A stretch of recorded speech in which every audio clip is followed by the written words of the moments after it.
অমলাকান্তি আমার বন্ধু। স্কুলে আমরা একসঙ্গে পড়তাম।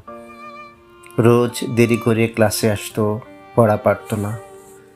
শব্দরূপ জিজ্ঞেস করলে এমন অবাক হয়ে জানালার দিকে তাকিয়ে থাকতো যে দেখে ভারী কষ্ট হতো আমাদের। আমরা কেউ মাস্টার হতে চেয়েছিলাম, কেউ ডাক্তার, কেউ উকিল। অমলাকান্তি সেসব কিছু হতে চায়নি।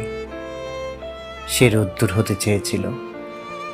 ক্ষান্ত বর্ষণ, কাকডাকা বিকেলের সেই লাজুক রোদ্দুর, জামার জামরুলের পাতায় যা নাকি অল্প একটু হাসির মতন লেগে থাকে। আমরা কেউ মাস্টার হয়েছি, কেউ ডাক্তার, কেউ উকিল। অমলাকান্তি রোদ্দুর হতে পারেনি। সে এখন অন্ধকার একটা ছাপাখানায় কাজ করে। মাঝে মধ্যে আমার সঙ্গে দেখা করতে আসে, চা খায়, ওটা ওটা গল্প করে, তারপর বলে উঠি তাহলে। আমি ওকে দরজা পর্যন্ত এগিয়ে দিয়ে আসি। আমাদের মধ্যে যে এখন মাস্টারি করে, অনায়াসে সে ডাক্তার হতে পারত। যে ডাক্তার হতে চেয়েছিল, উকিল হলে তার এমন কিছু ক্ষতি হতো না। অথচ সকলেরই ইচ্ছা পূরণ হলো, এক অমলাকান্তি ছাড়া।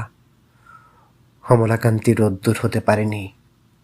সেই অমলাকান্তি রোদ্দুরের কথা ভাবতে ভাবতে ভাবতে ভাবতে যে একদিন রোদ্দুর হতে চেয়েছিল।